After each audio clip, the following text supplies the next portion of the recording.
Today is all about the wide receivers here on Heart of the Cardinal. He's Chris Radican. I'm Mick Tidrow. On our next podcast edition, wide receiver coach Shaq Vann, Eric Weatherly, transfer wide receiver, joining us. He's from Bucknell. Returning coach and Shaq Vann, new wide receiver. This group is going to be fun. Yeah, we've got one of the only returning coaches coming back from last year's staff, and Shaq Vann, who is kind of a MAC legend when he was playing. And we've got some a receiver coming in, and Eric Weatherly, that has shown huge signs of production everywhere he's been.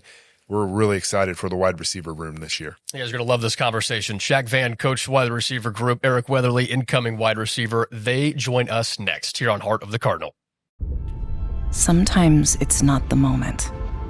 It's the moment before the moment. The moment you make a choice. The moment you take control. The moment only you can own. Gainbridge lets you invest on your terms. So you're not only in charge of this moment, but all the moments to come. Start investing now at Gainbridge.io.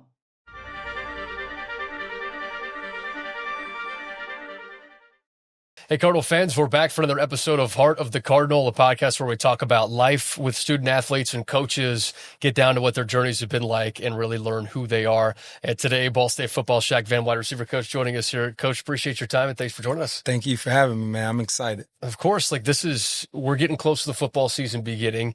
The summer's about to be here in full force. June 2nd is always like the big date that's always talked about with players reporting, but at the end of the day, how's the last couple months been for you? It's been crazy, man. Just on the road recruiting, just going to all the different cities. I got Miami, Cincinnati, Detroit, you know what I mean? I was in Ohio, Tennessee. So you're just traveling around seeing all these different guys. But at the same time, like, your guys are at home, so you're trying to stay in contact with your guys. So it's nothing like this first day back seeing your guys. Like, you haven't seen them in a while, and like they maybe got a little taller, a little broader, you know what I mean? So it just fires you up to see these guys. So yeah, and your room, we were just talking before we started. Your room's loaded. Yeah, you have a lot of really good players. It's going to be hard to get all of them the ball this year. Absolutely. How do you approach that in your practice and your preparation with those kids? Hey, you're all good. You're not all getting the ball every day. There's one football. Absolutely. I think it just brings out the best of everyone. Like, I see J-Mac make a play. I see Ty make a play. I see Keon make a play. I got to make a play now. So it's like, it just brings the best out of everybody. And at the end of the day, like, that's what we want. We want to move the ball. We want to have good games. We want to win games. So however that is, I'm going to put the best guy up. So it's not like, oh, it's a senior led, it's a freshman led. The best guys are going to play, whoever making those plays. And it might be different every game. So that's the good thing about it. Everybody is not going to be on every single game. So you got to find who's hot this game. So that's what I love about it. From a returner standpoint, how are you seeing those returners mesh in with Coach U and the staff and everybody that are leading this new staff? Amazing. Like, you wouldn't know as a new staff. Like, spring ball, we got to going, and you couldn't tell. Like, we was just flowing, and everybody loved it. So it was really good. How about the newcomers? I know there's still some faces coming in with the portal closing and everything, but how about the newcomers? Yeah, just in my room, just since the season, Eric Weatherly and DJ, like, just two big additions to the team, right? Like, you got DJ, he's a bigger guy, like more of your X type. And then you got Weatherly, who's in the slot, a smaller guy, you know what I mean? Like, you see him, like, this guy. But I was once told, like, your receiver room should look like a basketball team. So you should have the big guys, you should have the smaller guys, you should have the power forwards, you know what I mean? And I think we're doing a good job at that. We got a little bit of everybody in the room, and that's 100%. Good. When you're working through drills and practice and all that, do you focus on cross training them a little bit so guys have some inside skills and inside guys have outside skills, or how do you do that with your drill prep? Absolutely. I think the best receivers can do it all. Like, you see the guys that do it at a high level, they're inside, they're outside, they're doing jet sweeps, like Debo Samuel's in the backfield. So, like, to be a complete player, like, the best in the MAC are doing it at all levels, inside, outside, return game, like blocking. Like, I'm a big guy, like, on blocking, man. Like, if you want the rock, you gotta go block. No rock. Yeah, we say it all the time. So, like, that's like the number one thing that can get you on the field or off the field, just like that. How many balls do you throw in a practice? Oh, that's a good question. Close to anywhere from 100 to 200. Probably more. Yeah. And I broke my shoulder, so that's you know what I mean, in college. So that's wearing me down. I'm by the end of practice, I need some ice. So you're in there icing up. Yeah, I'm icing up. Yeah. You were running back. Absolutely. At Eastern Michigan. You're a wide receiver coach. Yeah. How did that transition happen?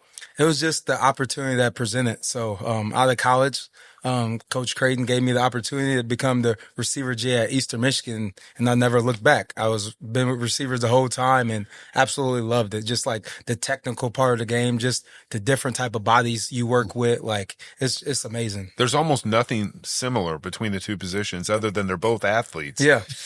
The stance is different. The steps are different. The footwork, the eyes, the We're vision, both football players. That's about it. That's about it. Yeah. And the only thing they do similar is when they have the ball in their hand. Yeah. You know what I mean? But they're still different. So It's so different. it's a huge transition, isn't it? Absolutely. Like receiver play is just more technical, right? Like it's almost like an art to it. Like you got to do so many different things well. Like you have to have a release package. You got to be able to, your catch package, you know what I mean? Your blocking package, your footwork at the line of scrimmage. And then you have to have an IQ, like a huge IQ for the game to see the different coverages and what is this corner doing in front of me. So like, it's just the part I love is just the technical part and just studying the different coverages. What is this corner doing in front of me and really getting those tendencies? Cause a lot of corners they'll show you the hand, like if you really study it. So that's the part I love about it. And you were a great player in the MAC.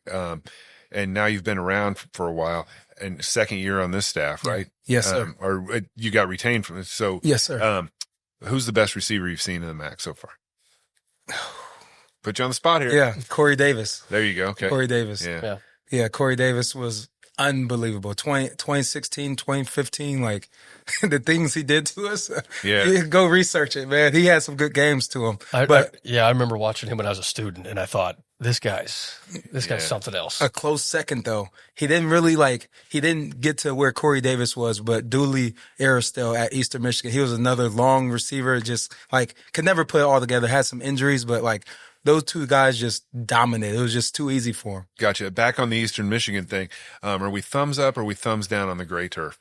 I love it. Oh, I'm all into it. The factory. Yeah, you got to be. If you went there, you're all into it. So. All right, that's Yes, cool. sir.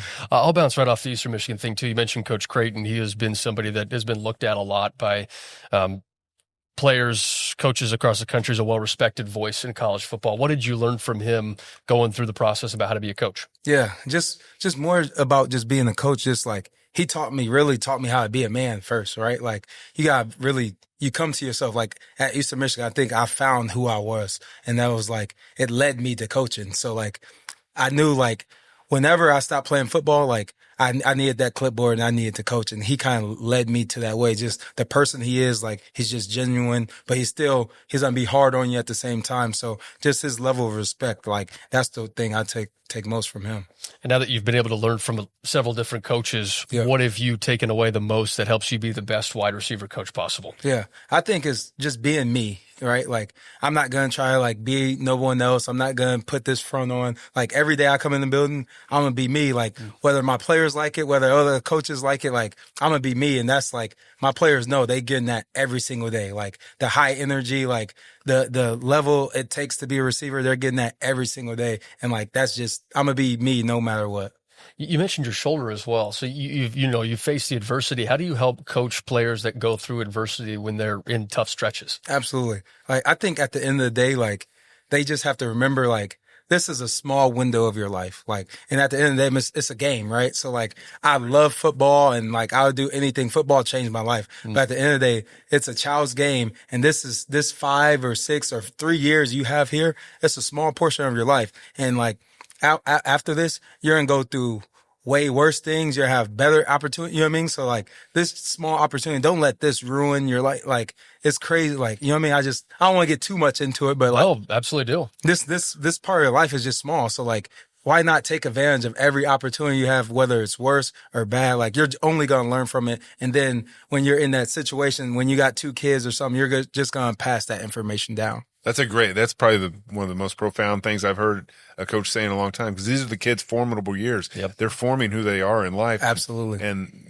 we've always heard the phrase football is a microcosm of life. And Absolutely. you learn how to do it now. When you're 52 and times are really hard, you're going to Oh yeah. way to get It's ahead. gonna be nothing. Yeah. It's gonna be nothing. That's nothing, Yeah. man. So, and then when we talked about kids, you had Ty last year getting hurt, and that was just, I know that was devastating. Broke your heart. I'm sure. Absolutely. First play versus Missouri State.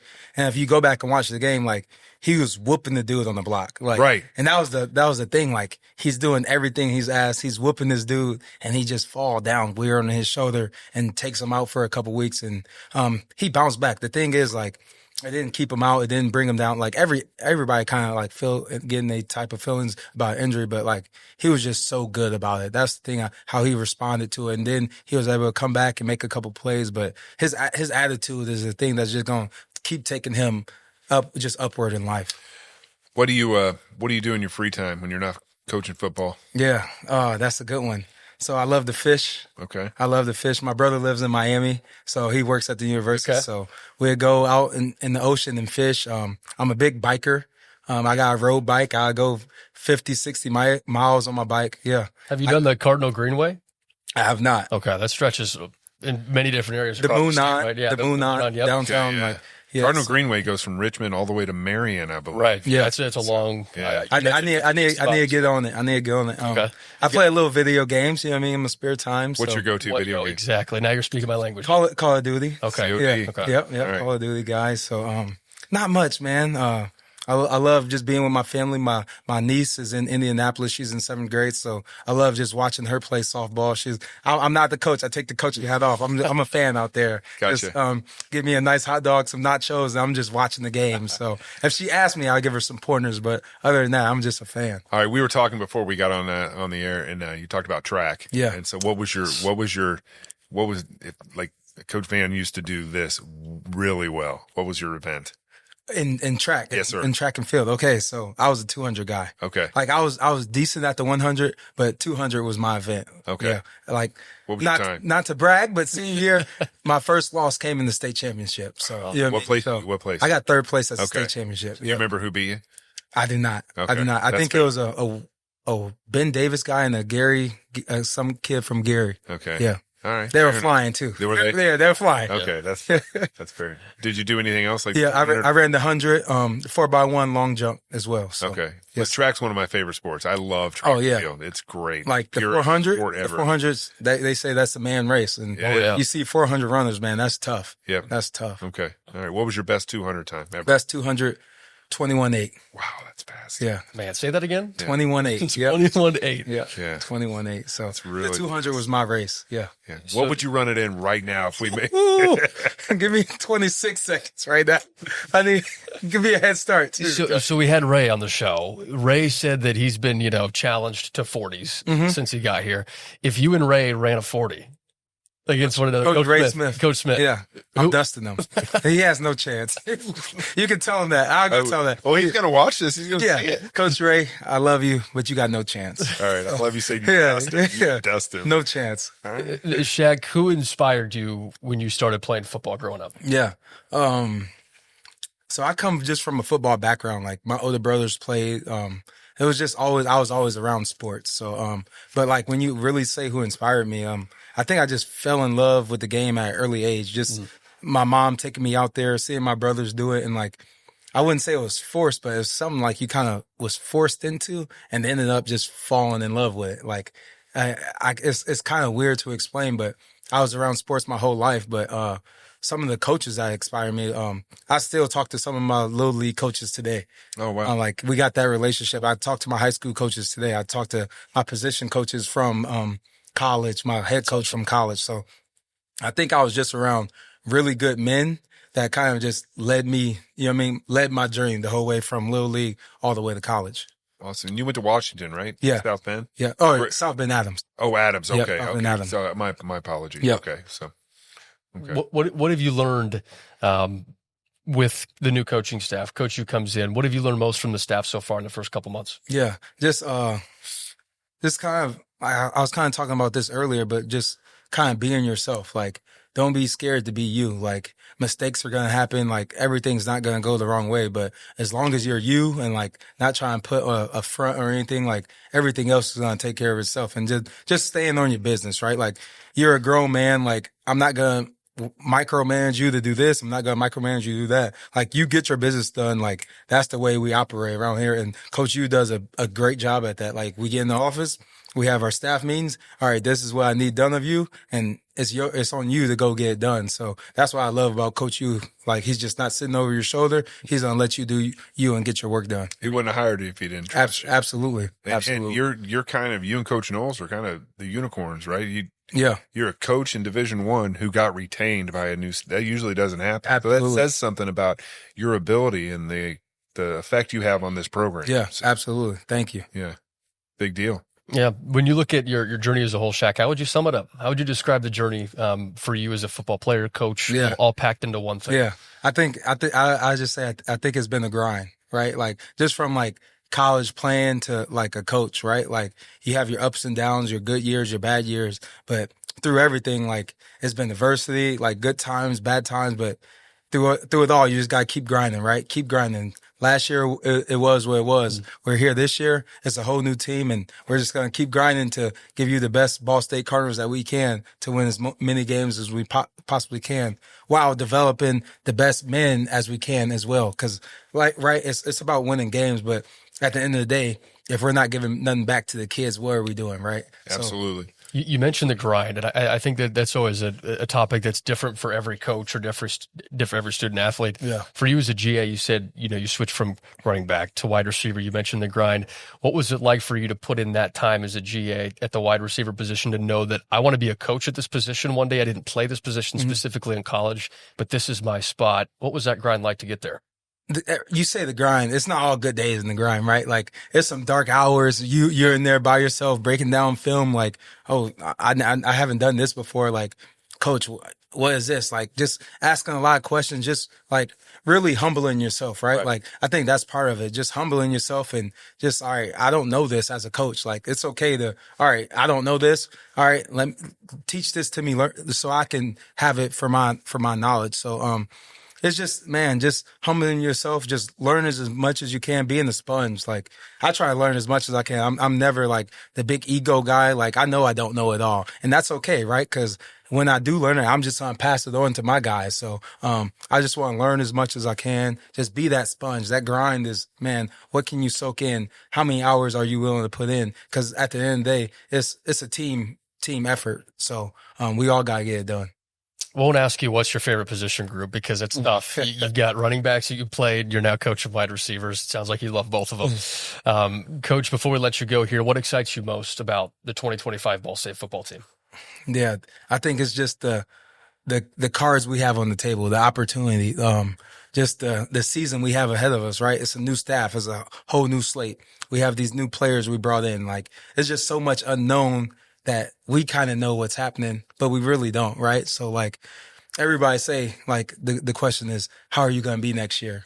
Well, we really don't know until we step on that field, but we have that feeling. So it's kind of like we're excited. Just talking about right now, I'm getting goosebumps. Like I love it, man. Like let's start the season now. Coach, do you have any weird like weird things you do game day that like traditions, rituals, or superstitions that you do?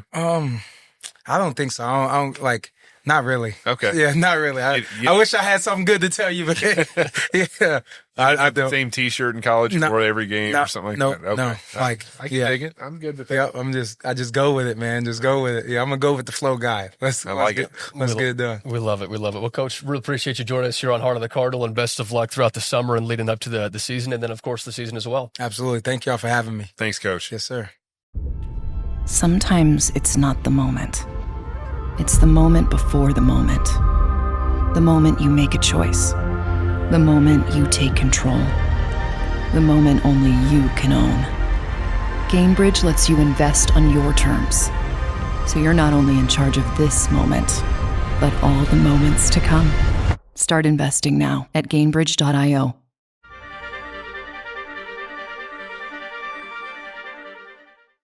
We're back inside Heart of the Cardinal, and today wide receiver Eric Weatherly joining us, transferred in from Bucknell. Eric, really appreciate your time joining us here before we get ready for the football season. Thank you for having me. Eric, it's been a fun couple of weeks for Ball State football. You had report day on June 2nd to get back for the summer. What's it been like for you since you got back? I'm very excited to be back with my teammates. I feel like this year we're going to shock a lot of people. We have a lot of people that want to be here.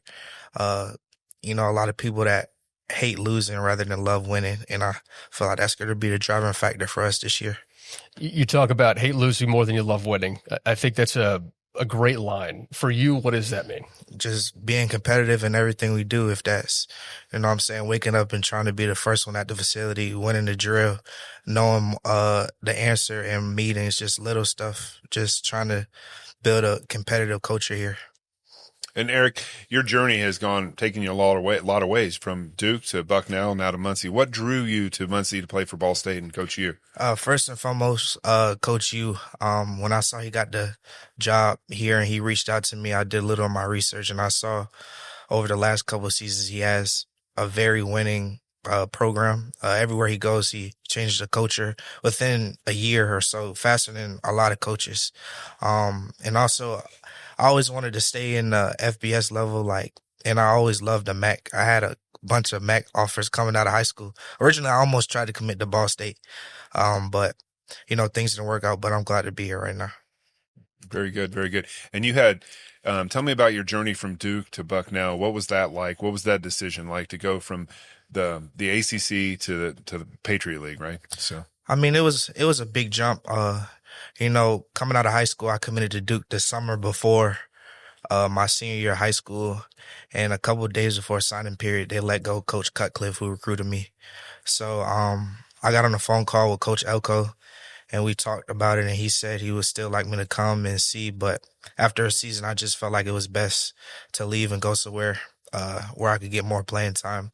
I mean, I don't have any bad blood with Duke or any of the coaches Sure. like that, but how I got to Bucknell was they actually hired a new coaching staff, and we had a mutual coach, the OC, John Bear. So he called me on the phone and kind of told me his vision, and I trusted him, especially because he's from Florida too. So big deal to be from Florida, you guys. And that's a big deal because he had a vision for you, and that vision was for you to put up monster numbers while you were at Bucknell. Your numbers at Bucknell were amazing. So you like to catch the ball. So talk about that. I mean, I like to touch the ball and help the team no matter what. It just happened to be wide receiver. Like a main thing that drove me to go to Bucknell is he was like, I don't want you to not be yourself. I don't want you to be somebody you're not who you are. So whatever you want to do and come here and help the team, I'll support you 100%. And go ahead, Mick. What'd you learn most about yourself at Bucknell? I feel like I adapt to any situation the best, jumping from ACC to Patriot League was kind of eye opener, but I kind of feel like everything happens for a reason. I wouldn't change my journey for anything. Good for you. And coming from Florida, where, it's arguably the best high school football state in the country, but probably them in Texas, you probably played with a lot of guys or against a lot of guys growing up that are playing all over the country right now. And so how was that adjustment going from high school to playing in the ACC and then eventually the Patriot League? I mean, coming from Florida, we were very competitive. The only big thing was a change for me was kind of the speed. Now everybody's a D1 athlete. Everybody's good. The O-linemen and D-linemen are all going to average 6'3", 6'4", 300 pounds. But I feel like I adjusted really well. Good. And one of the things that resonated with me, we just said, everybody who's here wants to be here. And that's a big deal. Everybody who's playing right now, this team that's assembled with Coach U right now, everybody wants to be here. And that's a big deal to you, right? Yes, sir. Okay. What stood out the most when you came? You talked about Coach U saying, hey, we have a vision, we have a plan for you, but what would you say stuck out the most about campus here that helped you feel like you were making the right choice? I feel like I had a little influence. Like I was telling you guys earlier, my Pop Warner coach actually went to Ball State, and he wanted me to come here out of high school, but things didn't work out.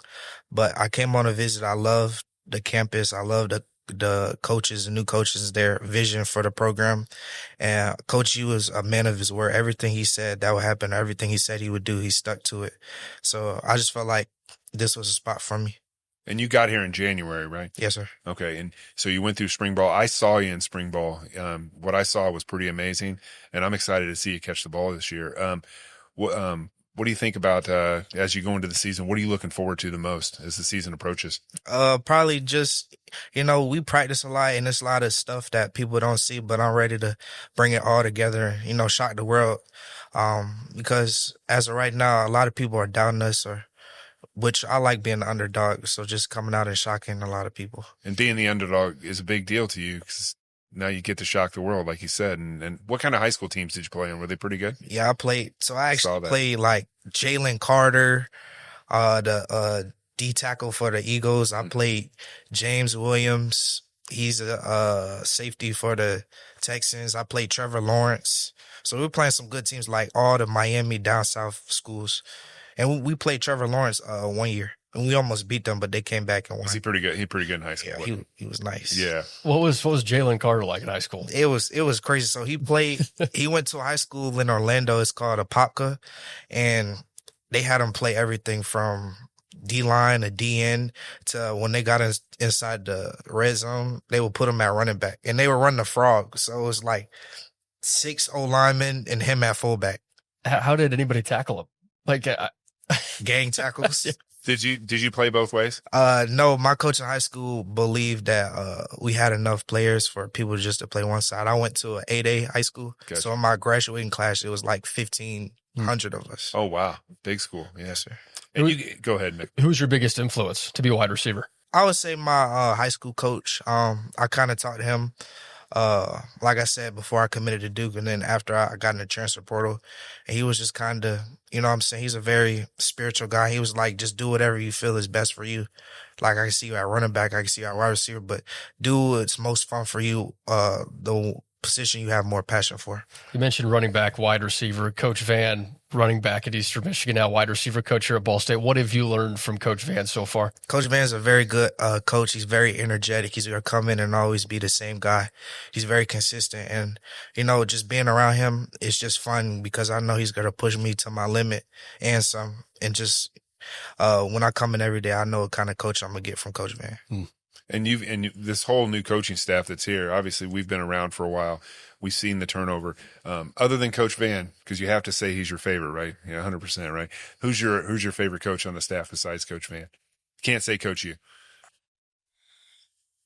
I would say Coach Smith because he was on my visit as well, and he's from Georgia, so yep. You know, it's a little different down south. He's a little energetic in practice, isn't he? Yes, sir. Very animated. He's going to tell you what's on his mind. Absolutely. And do you like that? Yes, sir. Good. Okay. Being from Florida, what do you miss about Florida being in Indiana now for 4 or 5 months? I won't really say I miss Florida, but I miss the people that I had in Florida. You know, a lot of my friends are in college as well, and a lot of my friends are back on working. So I would just say the people. Okay.